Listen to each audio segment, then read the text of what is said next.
우리 ESV 성경 공부 민수기입니다. 민수기 우리가 2과를 시작하도록 하겠습니다. 2과 내용은 진영을 위한 준비입니다. 민수기는 이제 시내산에서 백성들이 다 성막을 짓고 그 다음에 이제 다 모여 있는 상황에서 떠나기 전에 진영을 이제 위에서 준비하는 이런 과정입니다. 이제 인구 계수와 인구 조사와 등등을 이제 하게 될 텐데 1장 1절부터 6장 27절까지의 내용을 우리가 다루도록 하겠습니다. 자, 먼저 첫 번째죠. 백성을 계수함 1장 1절부터 54절까지입니다. 인구조사를 시작하는 것입니다. 문제를 한번 읽어보죠. 이 인구조사의 숫자를 야곱이 이집트에 도착했을 때 가족의 수와 비교하라. 그죠? 비교를 하라. 그러면 이제 이 구절들 보는 거죠. 우리는 이 비교를 통해서 하나님의 선하심에 대해 무엇을 알 수 있는가? 우리가 한번 비교를 해보겠습니다. 어떻게 다른지.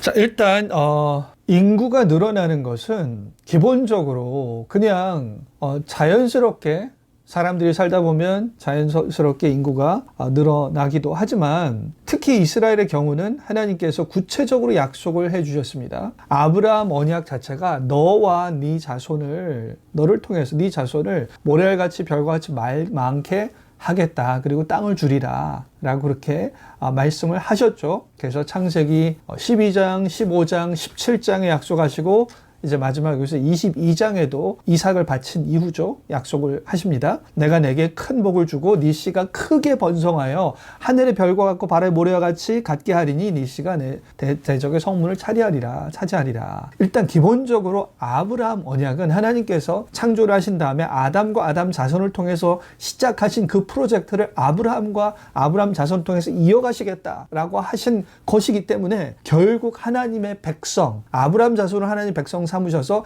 이 세상을 가득 메우는 것, 그래서 하나님의 대리 통치자 제사장으로서 역할을 이어나가는 것, 그것이 기본적인 하나님의 창조의 목적이고 품으신 뜻이었죠. 그렇게 이루어지는 것이. 그래서 아브라함에게 약속을 하셨고, 그래서 내 씨가 별과 같이 모래알같이 많아지는 것이 하나님께서 구체적으로 약속하신 것입니다. 하나님께서 아브라함과 아브라함 자손을 통해서 창조 목적을 이루어 나가시는데 이들의 아브라함 자손이 많아지는 것, 세상을 채울 정도로 많아지는 것이 하나님이 약속하신 바이다. 그래서 출애굽기 1장 1절에서 보면 애굽에 있다가 이제 아브라함의 자손이 아브라함, 이삭, 야곱의 12아들이 이제 요셉 때 애굽에 들어가죠. 애굽에 기근을 피해서. 그래서 애굽에서 있는 동안 많이 번성을 했어요.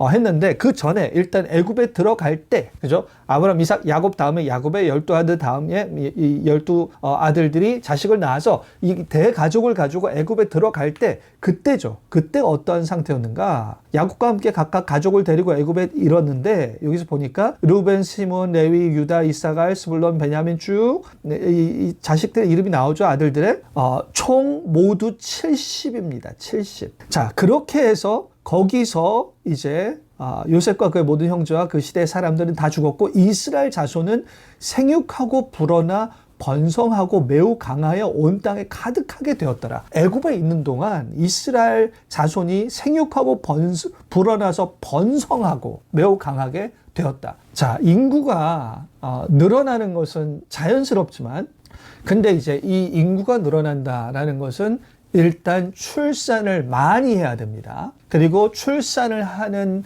아이들이 이제 쉽게 어렸을 때 죽지 않고 장성하게 자라나는 그러한 이 비율이 높아야 되는 것이죠. 출산율이 높아야 되고 그 다음에 유아 아이들 사망률이 낮아야지 인구가 늘어날 수 있습니다. 현대는 이제 그게 가능하죠. 출산율이 많이 높고. 하지만 이때 당시만 하더라도 불임률이 상당히 높았습니다. 그래서 아브라함과 사라 같은 경우도 그렇고 사라도 불임이었죠. 그 이후에도 야곱의 라헬과 레아 같은 경우도 불임과 아이를 낳는 것과 그게 항상 하나님의 불임을 극복해 주시는 하나님의 축복이 있지 않고서는 출산율이 높기가 어렵다. 그리고 아이를 낳아서도 그 당시 여러 가지 질병과 여러 가지 어려운 환경과 그런 여러 가지 생활 환경, 음식 등등을 통해서 건강하게 자라기 어렵다. 특히 이 당시에 옛날에 고대, 지금 애굽에서 사는 이 때죠. 이때 어려웠기 때문에 이들이 이스라엘 백성이 그렇게 70명에서 지금 어느 정도로 불었는지 구체적으로 수치를 보겠습니다. 구체적으로 수치를 보면 이거죠. 지파별로 쭉 나옵니다. 인원이 4만 6천, 5만 9천, 4만, 7만, 5만 4천, 5만 7천, 4만, 3만 지금 다 합쳐서 몇만 명이 되는 각 지파마다 몇만 명 불어서 다 합쳐서 60만입니다. 60만. 그러니까 여기서 이 인구 조사를 할 때 이제 젊은이들만 세는 그게 이제 60만이라면 그 아이들과 그 여인들과 합치면 어마어마한 인원이죠. 어마어마한. 거의 뭐 학자들에 따라서 200만 가까이 된다라고 추정하는 사람들도 있고, 네, 어마어마한 인원인 것입니다. 그러니까 애굽에 있는 동안 이 어마어마한 인구가 불어서 그래서 출애굽해서 지금 광야까지 이동한 것입니다. 그래서 이들의 인구 확장, 인구 증가는 하나님의 아브라함 언약의 약속을 성취시켜 주신 것이다. 그리고 이 성취는 자연적으로 이루어지기에는 정말로 하나님께서 이 약속을 성취시키시기 위해서 이거는 그러니까 이런 거죠. 약속을 그냥 단번에 하나님의 단번에 어떤 기적으로 이루어지는 그러한 약속 성취가 아니라 인구라는 거 아까 제가 설명드렸다시피 태어나는 출생률과 자라나는 환경까지 다 하나님께서 돌보시고 함께 하시고 지켜주시고 붙들어 주셔야만 이 많은 인구가 생길 수 있는, 그것도 한 사람 한 사람, 지파의 그 아이들 가족 한 사람 한 사람 다 하나님께서 아버지같이 돌봐주시고 챙겨주시고 길러주시고 낫게 해주시고 그러한 신실하심과 돌봐주심 때문에 이렇게 많은 인원들이 생겨났다. 이 많은 인원들을 하나님께서 낳고 키워주신 것이나 다름없다라는 것이죠. 그래서 이렇게 인구가 늘어난 것만 가지고도 하나님은 정말로 자기 백성을 총체적으로 이들의 삶을 함께 하시는구나, 돌봐주시는구나. 그냥 출애굽만 딱 시키시고 마는 게 아니라, 아니 뭐 출애굽 전에 애굽에 있는 그 삶 가운데서도 이들과 함께 해주셔서 자라게 하시고 인구 많게 해주시고 돌봐주시고 살 수 있게 해주시고 그렇게 해주셨구나. 애굽의 압제 가운데 있는 동안도 그렇게 해주셨구나. 도저히 괴롭고 그 아기창궐한 것 같은 그러한 상황 속에서도 하나님께서는 약속을 묵묵히 신실하게 놀랍게 이루고 계셨구나. 그래서 이러한 열매로 성취하셨구나라는 것을 알 수 있습니다. 자, 그러면 우리가 바로 두 번째로 넘어갑니다. 진영을 이제 배치합니다. 자, 인구를 이제 셌어요. 세고 이제 이 인구를 세고 이들을 어떻게, 이 많은 인원들이 어떻게 배치를 해서 어디에 자리를 잡을지 질서가 있어야 되는 것이죠. 질서. 그렇지 않으면 우왕좌왕 섞이고 무질서, 혼란, 난리 납니다. 특히 수많은 이런 인원들이 같이 공동체로 이동할 때는 정말 질서가 확실하지 않으면 안 된다. 그리고 이들은 특히 하나님의 백성이기 때문에 어떻게 이들 가운데 하나님을 모시느냐, 하나님이 함께 하시느냐, 어떤 배치를 할 것이냐라는 것을 이제 이 배치를 알려주시죠. 근데 이제 우리가 배치를 볼 텐데 여기서 한 가지 이 문제에서 이제 이 점을 지적하는데, 고대 왕들이 군대를 이끌고 출정할 때 왕의 장막은 진영 중앙에 있었다. 사무엘 상에도 이 얘기가 나옵니다. 그래서 이것을 염두에 두고 이스라엘 진영의 배치를 볼 때 어떤 의미를 가지는가 우리가 살펴보겠습니다. 사무엘상 여기서 이제 인용했죠. 여기서 보면은 다윗이 일어나 사울이 진친 곳에 이르러 사울과 넬의 아들 군사령관 아브넬 머무는 곳을 본즉 사울이 진영 가운데에 누웠고 백성들은 그를 둘러서 진쳤더라. 왕이 있고 왕 주변에 이제 백성들이 진을 치는 것이죠. 이게 중앙에 있는 존재가 왕이라는 뜻입니다. 자, 그렇다면 어떻게 이스라엘 백성이 광야에서 백성들의 모든 그런 텐트죠. 자기 각 가족들이 가지고 있는 그 장막들, 그쵸? 그게 이제 어떤 배열로 돼 있는지를 한번 구체적인 동쪽, 서쪽, 남쪽, 북쪽에 무엇이 있는지는 우리가 다음 페이지에서 볼 것이고 일단 이들이 배치되어 있는 광야의 그림을 전체 그림을 한번 아마 이런 모양이었을 것이다 라고 볼 수 있죠. 여기에 성막이 있죠. 성막을 중심으로 여기에 동쪽에 그리고 남쪽에 서쪽에 백성들의 위치에 있다. 그러니까 뭐죠? 이 하나님의 이 성막은 이 백성들에게 동서남북으로 둘러싸여 있는 중앙에 위치했다라는 거죠. 중앙에. 결국 이 성막에 계신 하나님이 이들의 왕이시다. 이들의 신이시고 왕이시다. 이 왕이 이들과 함께하며 이들을 이끄시는 그런 왕이시다라는 그러한 의미입니다. 또 그림을 하나 더 추가하면 또 이러한 그림으로 볼 수 있습니다. 여기 중앙에 성막이 있고 이렇게 백성들이 동쪽으로 그리고 이게 동쪽, 북쪽, 그리고 이게 남쪽, 그리고 이게 서쪽으로 되어 있다. 근데 여기 이 그림에서 이제 잠깐 보시면 여기에 이게 백성들이에요. 이게 백성들이 진인데 이 안에 안쪽 라인이 있죠. 이 안쪽에 진영에. 그죠? 여기에 일단 이 안쪽에 사람들이 있고 그 다음에 이제 바깥쪽으로 이제 뻗어 나가죠. 이 안쪽에 이제 여기가 이제 레위 지파들이 둘러싸고 있는 것입니다. 구체적인 것은 우리가 다음 페이지에 곧 보게 될 거예요. 여기 이제 아까 전에 전체 실물 그림이 그럴 것이다 라고 봤죠. 자, 그러면 이제 구체적으로 하나님께서 정해주시는 이 배치도는 어떻게 되냐. 이가 성막입니다. 성막이 있고 그 다음에 동쪽에 이제 세 지파가 있는 거죠. 이사갈 쭉 여기에 이제 텐트를 뒤에다 쫙 치겠죠.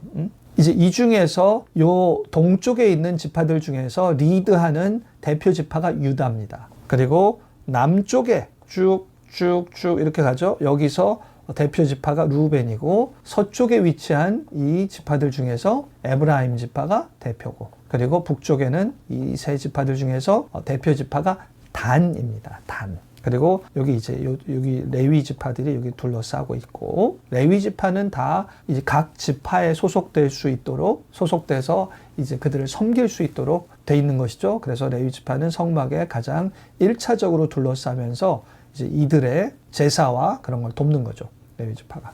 자, 여기 보시면 순서가 있는데 여기서 순서 1, 2, 3은 잠깐 빼고 4, 5입니다. 그러니까 이게 이 지파들이 텐트를 칠 때, 정착할 때, 그리고 움직일 때 순서입니다. 유다 지파부터 시작해서 시계 방향이에요. 동, 남, 서, 북이죠. 동남, 서, 북.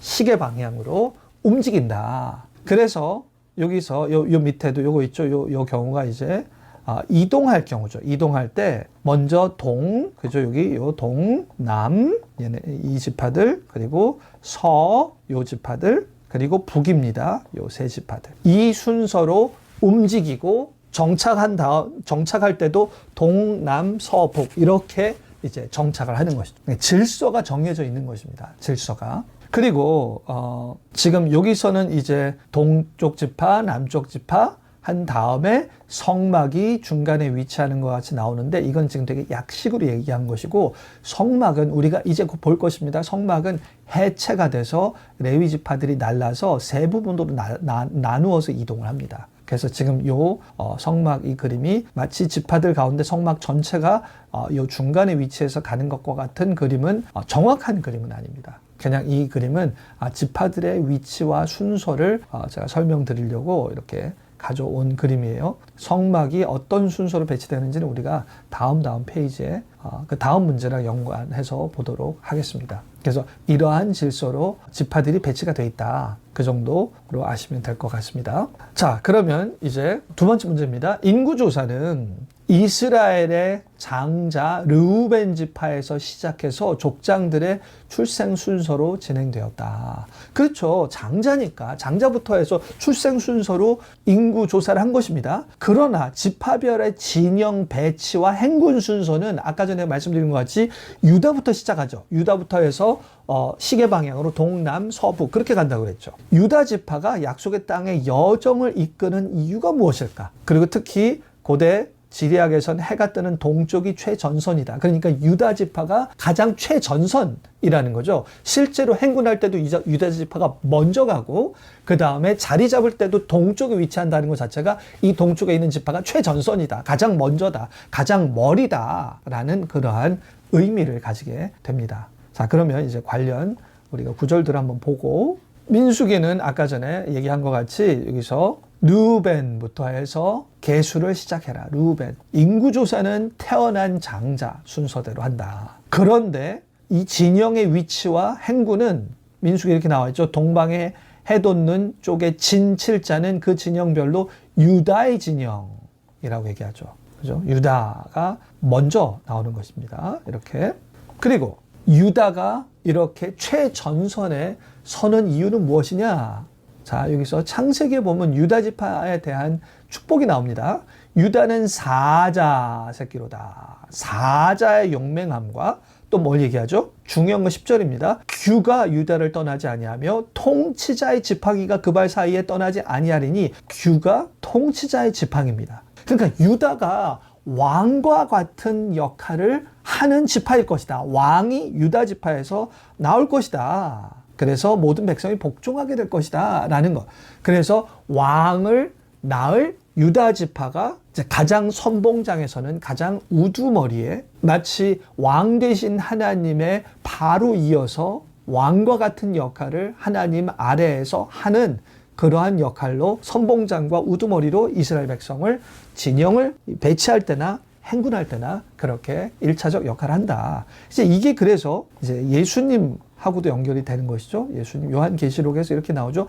유다 지파의 사자 다윗의 뿌리가 이겼으니 예수님이 유다 지파의 사자 다윗의 뿌리. 그죠? 그래서 유다 지파와 사자라는 게 예수님이 다윗 혈통의 메시아로 오셨고 그리고 다윗은 결국 유다 지파에서 나온 왕이죠. 그래서 결국 이 유다 지파의 우선성과 이제 머리됨이 나중에 이제 예수님이 유다 지파의 왕으로 오셔서 이스라엘 백성의 궁극적인 왕이 되시는 그런 예수님을 예표한다라고 볼 수 있습니다.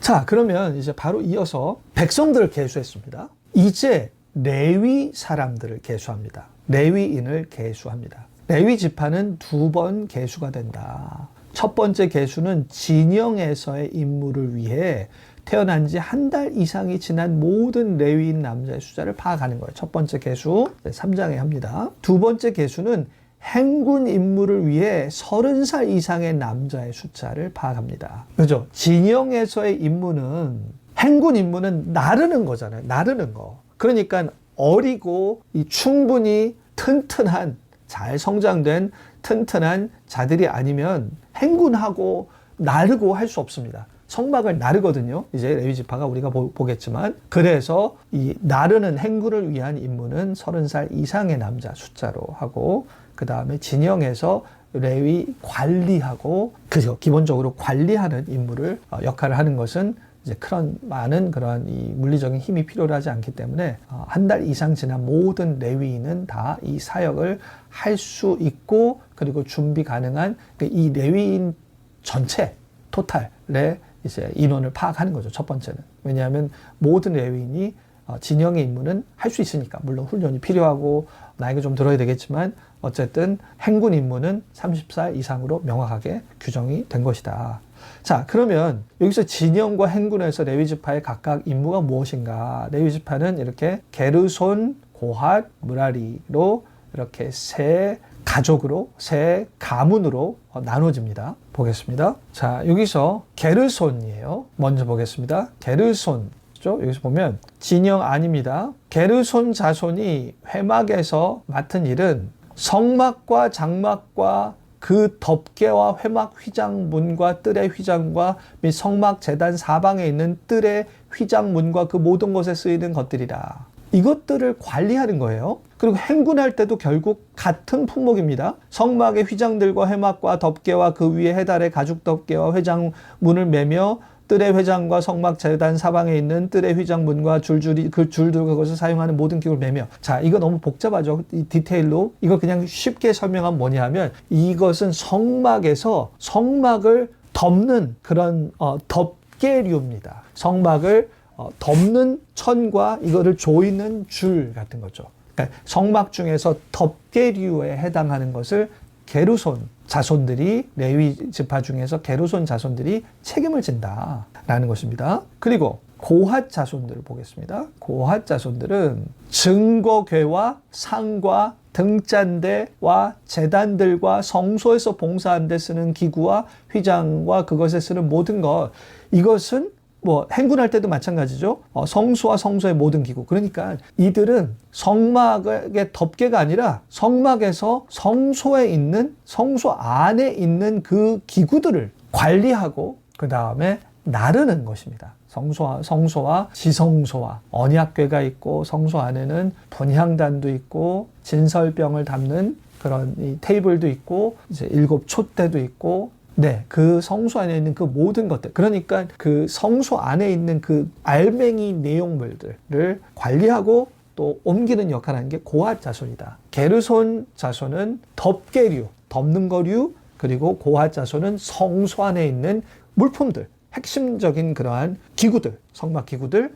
마지막입니다. 마지막으로 그러면 이들 누구죠? 므라리 자손들이죠. 므라리 자손들은 성막의 널판과 그 띠와 기둥과 받침과 그 모든 기구에 쓰이는 것, 사방 기둥과 받침과 말뚝과, 그죠? 여기에서 널판, 받침과 말뚝과 등등. 그러니까 이들이 하는 것은 기둥류입니다. 받침과 이 기둥 같은 거, 기둥. 그러니까 텐트 치는 거 생각하시면 되죠. 텐트. 므라리는 텐트의 기둥과 세우는 것들, 그리고 게르손은 덮는 거, 덮개류들, 그 다음에 고핫은 그 안에 있는 그 성막의 핵심 기구들을 다스리고 관리하고 나르는 임무를 맡은 자들이죠.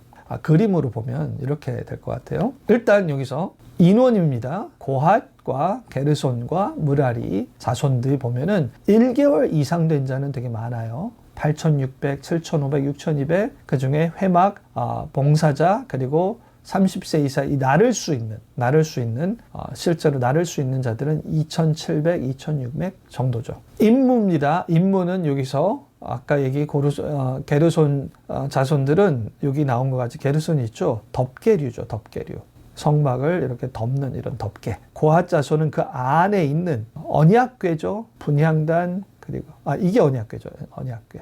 네, 여기 이제 7 촛대고 이게 진설병 담는 곳입니다. 그래서 이 모든 내용들을 이제 안에 있는 요 내용들을 나르는 게 고핫 자손들이 하는 것이고, 그 다음에 이 세우는 기둥 있죠. 이런 기둥류, 이런 기둥들을 나르는 게 이제 므라리죠. 므라리. 그래서 이들이 지금 므라리 자손은 여기에 북쪽에 위치합니다. 게르손 자손은 서쪽에 위치합니다. 고핫 자손은 남쪽에 위치합니다. 그리고 모세와 아론은 여기 동쪽에 유다 지파 있는 쪽에 위치합니다. 이렇게 위치하다가 이제 이동하게 되면은 이들이 뭐죠? 고핫 자손은 성막의 핵심 기구들을 관리하고 다루고 이동시키는 거죠. 이동시키고 게르손은 아까 전에 덮개류, 그리고 므라리는 기둥류를 성막을 해체해서 이 자손들이 따로따로 들고 이동시키는 것이죠. 들고 이동시키는 것이다. 그래서 이들이 이제 성막의 내부를 차지하고 그 바깥 원이 이제 이 자손들이죠. 자손들. 지파들이 이렇게 바깥 원을 그리고 있다. 자, 여기서 하나 더 하면 이제 행군 순서죠. 행군 순서. 이건 이제 민수기 10장 내용인데 미리 조금 하는 거예요. 자, 아까 말씀드린 것 같이 일단 여기서 보면은 언약 맨 앞에 나서는 건 언약궤예요.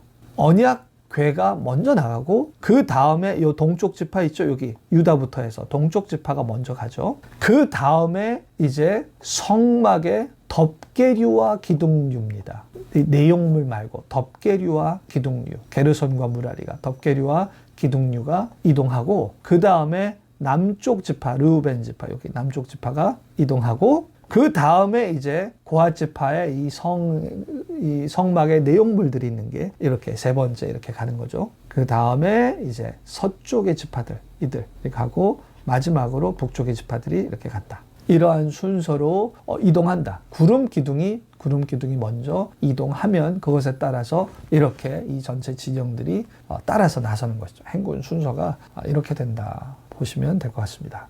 자, 그러면 이제 우리가 이렇게 인구 조사를 해서 정말 많이 하나님께서 축복을 해주셔서 우리가 많아졌구나. 우리의 이 이스라엘 백성의 전체 실태가 파악이 됐고, 어느 정도가 있는지가 파악이 됐고, 그 다음에 레위 지파도 인원을 파악을 해서 왜냐하면 이들이 행군하고 멈출 때 이 진영의 질서도 중요하지만 또 레위 지파만 성막을 다룰 수 있죠. 다른 백성들은 죽습니다. 레위 지파만 성막을 다룰 수 있기 때문에 이들의 레위 지파의 배치, 그들이 성막의 어떤 부분을 다룰 것인지에 대한 이런 구체적인 역할을 분배해 주는 것도 중요했습니다.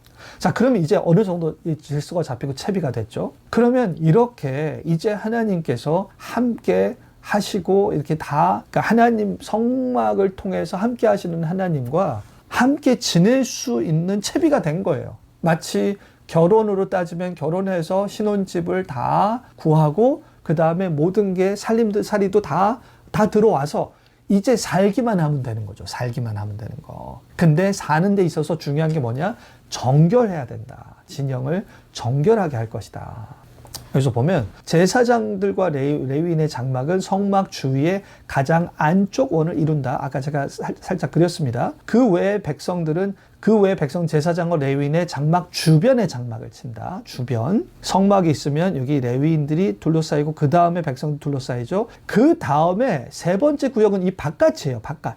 이 바깥 구역은 심각하게 부정한 사람들을 위해 지정된 곳이에요. 그러니까 너희들은 함께 있을 수 없고 좀 나가 있어야 되는 사람들. 이 바깥쪽 거처는 부정함이 해소될 때까지만 일시적으로 유지가 된다. 그러니까 임시 거처인 거죠. 임시 거처. 뭔가 이 문제가 해결될 때까지 잠시 거기 있다가 와. 그런 거죠. 그러니까 성막을 둘러싼 이 세 개의 동심원의 띠와 성막에 더 가까이 가기 위한 정결의식에는 하나님 은혜에 대해서 무엇을 가르쳐 주는가.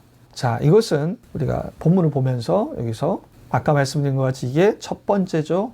레위 지파가 여기 성막을 중심으로 해서 이게 첫 번째 띠죠. 그 다음에 요 이스라엘 백성, 이 지파들이 두 번째 띠입니다. 물론 요 백성들이 인구가 많으니까 이게 뒤로 되게 깊게 가겠죠. 그죠? 이게 이제 만약에 이스라엘 백성 두 번째 띠면 요 바깥죠. 이 이스라엘 백성들의 그 텐트들이 다 여기까지 쳐졌어요.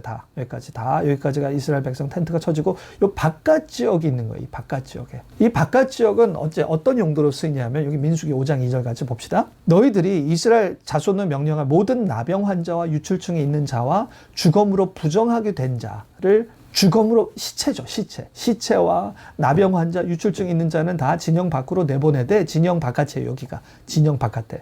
남녀를 막론하고 다 진영 밖으로 내보내요. 그들이 진영을 더럽히게 하지 말자. 내가 그 진영 가운데 거하느니라 하시매. 그러니까 여기가, 자, 이스라엘 백성이 있는 데가 여기까지란 말이에요, 진영이. 그럼 이 진영 바깥이에요, 여기가. 그러니까 하나님은 어디에 계시냐면 요 진영까지만 계신다는 거죠, 하나님 진영. 내가 그 진영 가운데 거하는데 하나님이 계시는 곳이기 때문에 물론 이 지성소에 하나님의 온전한 임재가 있고 임재의 정도는 약한 거죠. 약하긴 하지만 여전히 내가 이 백성 가운데 있다. 나는 나의 백성 이스라엘 백성 가운데 있다라고 할 수 있을 정도로 그 가운데 있는 거, 이 진영 가운데 있는데 그러기 위해서는 하나님의 임재에 합당한 정결함이 필요한데 그 정결함의 정도에 따라서 이 사람, 그냥 일반 사람인 경우, 그죠? 일반 이스라엘 백성인 경우, 또 레위지파 제사장인 경우, 드리는 제사가 다르고, 또 정결함의 정도가 차이가 있어서 제사장급은 더 하나님의 임재 가운데 가까이 갈 수 있습니다. 그리고 이스라엘 백성은 레위지파와 또 제사장이 아니기 때문에 하나님 앞에 가까이 가는데 한계가 있고, 하지만 하나님의 계심, 하나님 가운데 계심 가운데 허락이 되는 것이죠. 근데 이제 만약에 이러한 이 나병이나 유출증이나 이러한 증세는 나병 같은 경우나 유출증 같은 경우도 이게 이제 부정한데 이 피부 상태가 부정하고 그리고 이제 그 안에 이 체액이 유출되면 그것 자체가 부정한데 이 병은 나병이나 유출증은 부정한 그 물질을 계속 나오게 만드는 거죠. 계속 나오게.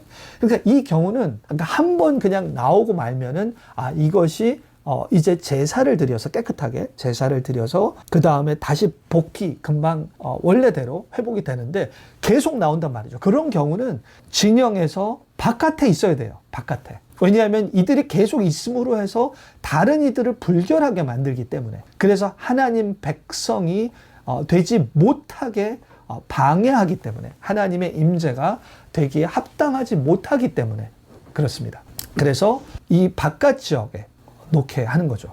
근데 자, 이 바깥 지역에 이 진영 바깥으로 할 때 여기서 그들이 진영을 더럽히게 하지 말자 할 때, 이거 이제 원래 원어를 보면 그들의 진영을 더럽히지 말게 하자라고 나옵니다. 그 얘기는 이 진영에서, 지금 나병 환자는 유출증 때문에 이 진영에서 쫓겨나서 진영 바깥에 위치해요. 근데 그렇다고 해서 이들이 이 이스라엘 백성 됨의 정체성이 완전히 사라지고 이들이 이스라엘 백성으로부터 영원히 끊겨 나가는 것은 아닙니다. 임시로 나와 있는 거예요. 임시로. 그래서 여전히 바깥에 있어도 이들은, 이 진영은 그들의 진영이라서 돌아올 수 있습니다. 복귀할 수 있습니다.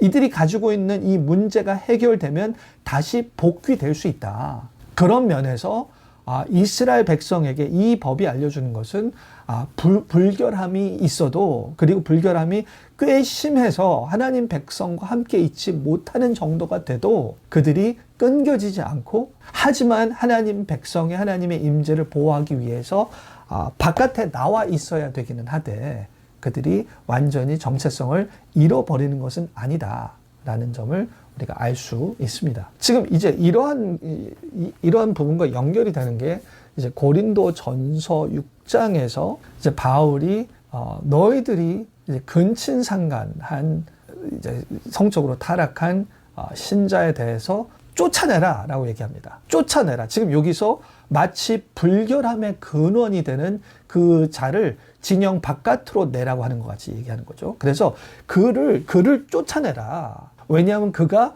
공동체를 부패하게 만드는 누룩과 같이 되는데, 공동체는 정결하게 보호가 돼야 되는데, 이 공동체를 하나님의 임재에 합당하지 않는 장소로 악 영향을 미치는 그런 자들에 대해서는 분리시켜야 된다라는 그런 의미죠. 근데 바울이 거기서 분리하여서 이 자는 끝났다가 아니라 그렇게 하여서 그가 사탄에 내어주라라는 그런 표현까지 씁니다. 하지만 그렇게 하여서 그의 육체가 망하게 되어서 그가 영은 살게끔 하기 위한 거죠. 그러니까 그 자신의 영이 살고 또 공동체가 보호되게 하기 위해서 그렇게 분리 조치를 취한다. 그가 구원을 잃고 그가 하나님 백성됨의 그 일원에서 끊겨지는 것은 아니다라는 것을 알 수 있습니다. 그러니까 그만큼 어떻게 하나님의 백성으로서 이 공동체가 하나님의 백성에 합당한 정결과 거룩을 유지하는 게 얼마나 중요한지, 그리고 그 거룩을 훼손하는 자에 대해서는 우리가 치리하고 그런 악 영향을 미치지 못하게, 만약에 그 영향이 금방 뉘우치지 않고 계속해서 악 영향을 미치는 그러한 경우라면 정말 분리와 치리를 통해서라도 그렇게 임시 조치를 하여서 그 사람도 정신 차리고 공동체도 보호될 수 있는 그러한 조치가 필요하다. 하나님의 임재한 정결한 거룩한 백성이기 때문에 이것이 중요하다라는 것을 우리가 알 수 있습니다. 자, 여기서 이제 장막을 이제 위치를 한 다음에 지금 이제 이 율법은 이거죠. 세 개의 율법이 장막 사이, 장막 내부, 중앙장막을 향한 강력한 관계의 중요성을 얘기한다. 이제 율법이 세 개가 나옵니다. 이렇게 이 유출증과 나병 환자를 쫓아내라 한 다음에, 그 다음에 그렇게 해서 이 진영 안에 이스라엘 백성의 거룩을 유지해야 된다. 심한 그런 케이스들은 격리를 해야 된다. 그리고 그러면 이 안에 있는 인사이더들 있죠. 진영 안에 있는 자들도 율법을 잘 지켜야 된다. 라고 이제 얘기를 하면서 이제 세 가지 법이 나옵니다. 첫 번째 뭐냐면 이거예요. 남자나 여자나 사람들이 범하는 죄를 범하여 여호와께 거역함으로 죄를 지으면 그 지은 죄를 자복하고 그 죄를 온전히 갚되 5분의 1을 더하여 그가 죄를 지었던 사람에게 돌려줄 것이요. 하나님의 백성으로 사는데 이제 도둑질 했단 말이죠. 도둑질 했는데 여기서 이 율법은 자복하여서 죄값을 온전히 갚아라 하는데, 자복하면 이제 5분의 1에 대해서 자기가 원금을 갚고 5분의 1을 더 쳐서 갚으라는 거죠.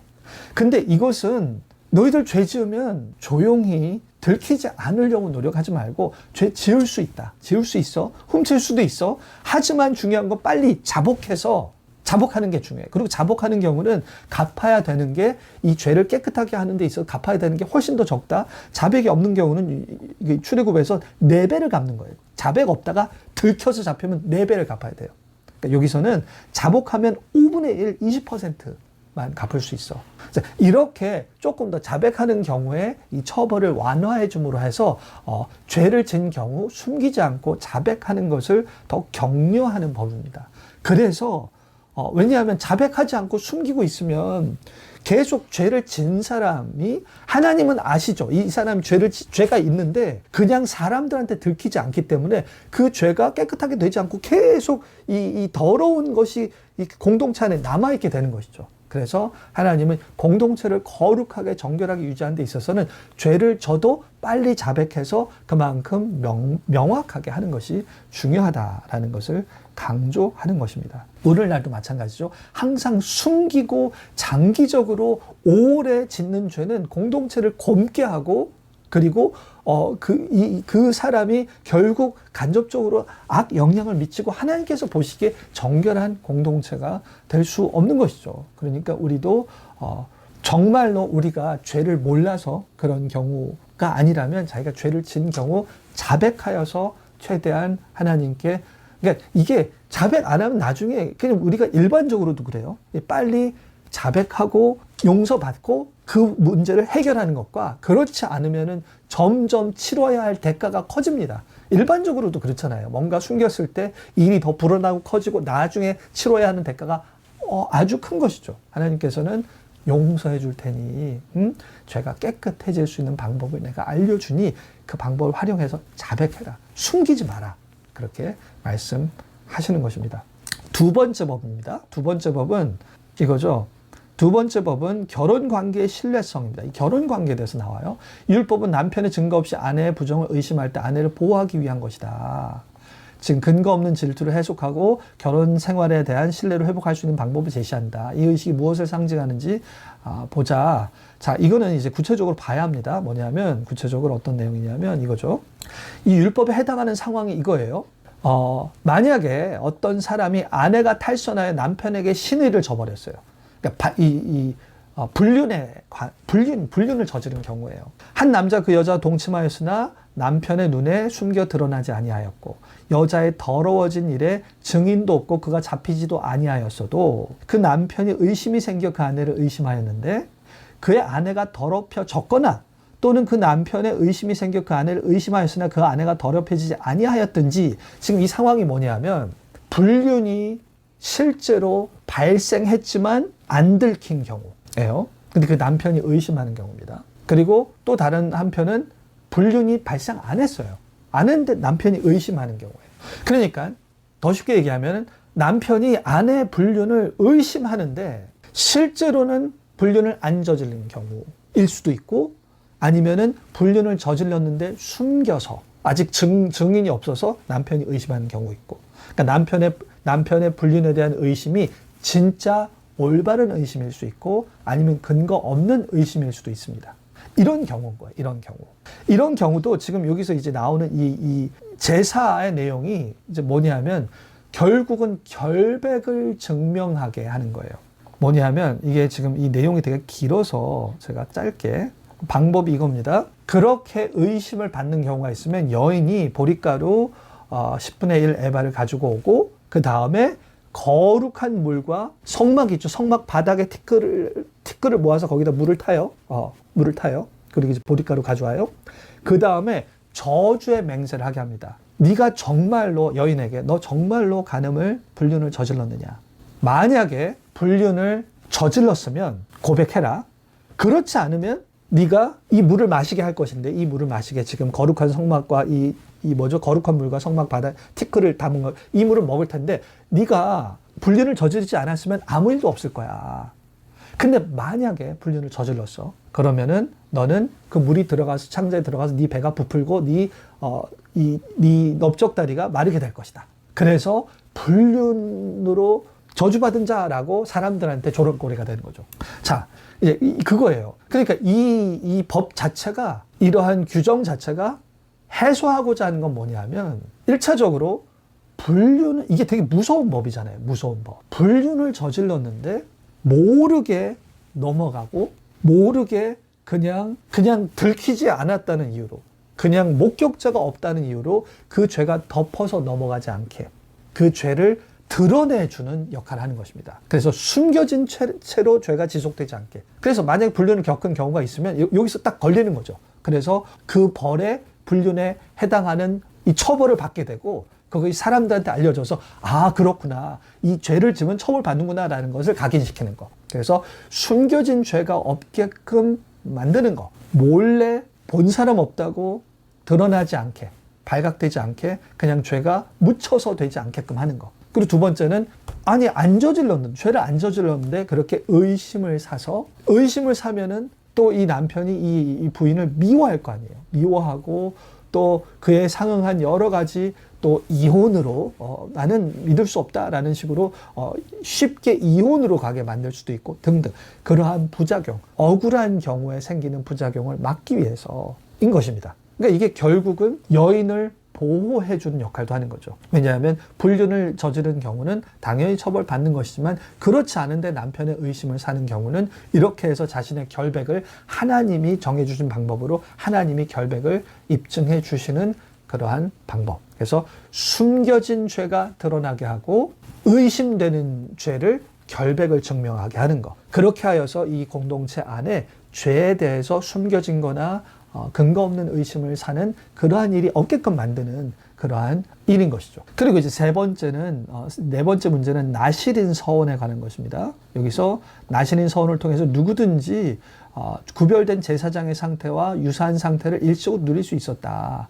그러니까 이 나실인 서원을 통해서, 나는 그냥 보통 일반 이스라엘 백성이지만 나는 더 하나님께 제사장과 같이 더 하나님께 전폭적으로 헌신하는, 그렇게 헌신을 하고 싶어. 평생 내 신분, 완전 평생까지는 아니더라도 내 신분은 그냥 제사장 아니지만 그렇게 하나님께 헌신하고 싶어 하는 자들에게 헌신의 길을 열어주는 것입니다. 이것을 모든 백성에게 요구하지는 않지만 헌신의 길을 열어주는 것이다. 그래서 여기 민수기의 나실인 서원을 보면은 어떤 식의 표현이 자주 등장하냐 하면, 자기 몸을 구별하여 여호와께 드리고, 자기 몸을 구별하여 드리고, 자기 몸을 구별하여, 자기 몸을 구별한, 그러니까 몸을 구별한 나실인이에요.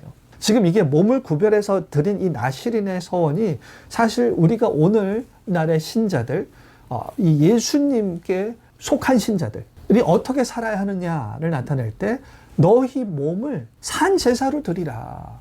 너희 몸을 제사로 드린다는 것 자체가 구별해서 드리는 거죠. 그러니까 신약의 신자는, 지금 이 나실인의 서원은 비록 제사장은 아니고 이스라엘 백성이라서 하나님과 좀 거리가 있지만, 나는 더 하나님께 가까이 가고 싶다라는 그러한 서원함을 표현해서 헌신을 드리는 거죠. 오늘날의 신자들은 지금 거의 제사장급으로 예수 그리스도가 성전 되셔서 우리가 성전 안에 있는 그런 대제사장과 다를 게 없는 그러한 어떤 신분과 그러한 정결한 자들이거든요. 그렇기 때문에 오늘날 우리는 마땅히 우리 몸을 다 드려야 되는 그만큼의 헌신을 하나님께 드릴 만큼 하나님의 임재에 가까이 있는 자들이 되었다. 그래서 이 나실인의 서원이 오늘날 신자가 마땅히 우리가 전폭적으로 우리 삶을 드려야 되는 그러한 신자 일반의 헌신도와 비슷한 그러한 역할을 하는 것이죠. 그리고 이렇게 서원을 한 자가 아마 예수님 오셨을 때 성전에서 자기 일생을 바쳐서 성전에서 기도하였던 안나 선지자, 여선지자 같은 경우도 이렇게 남자나 여자나 다 할 수 있거든요. 나실인의 서원 을 한 것이 아닌가라고 추정할 수 있는 대목입니다. 자, 마지막입니다.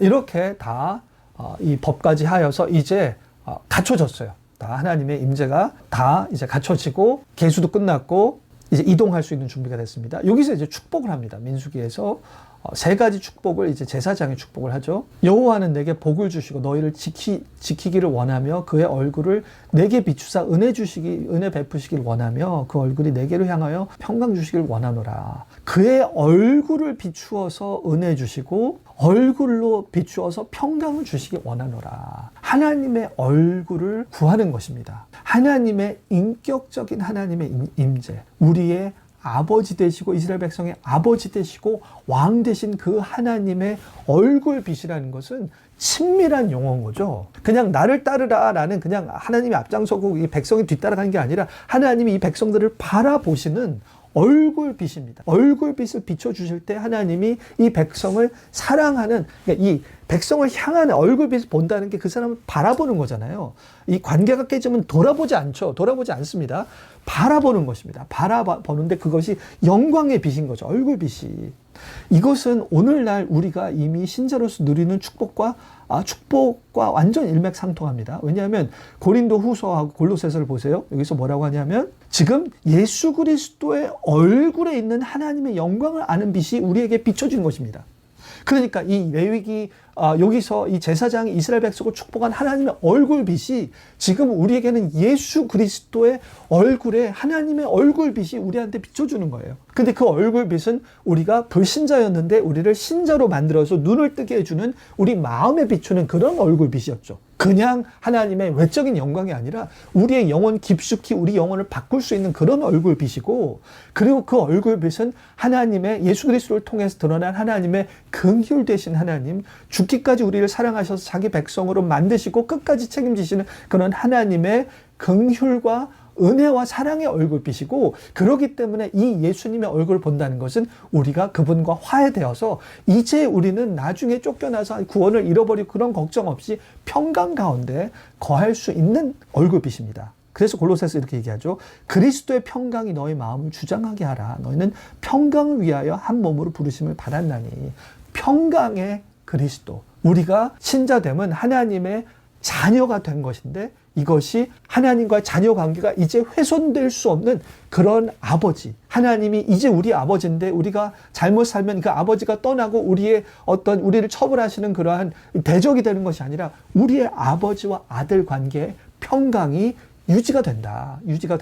라는 것입니다. 그래서 지금 이 이스라엘 백성에 대한 그런 이 제사장의 축복이 오늘날 우리가 누리는 축복이다라고 볼 수 있겠습니다. 네, 그럼 우리 여기서 마치고 기도로 우리가 마치도록 하겠습니다. 하나님 감사합니다. 오늘 레위기를 이과를 통하여서 하나님 자기 백성 가운데 왕으로 거하시고 또 하나님 질서 가운데 거하시며, 그리고 하나님의 임재에 자격이 없는 자들을 하나님의 은혜로 또 제사법으로 또 하나님 자기 백성 가운데 친밀하게 거하실 수 있도록 하나님 그 모든 방편을 주심을 감사를 드립니다.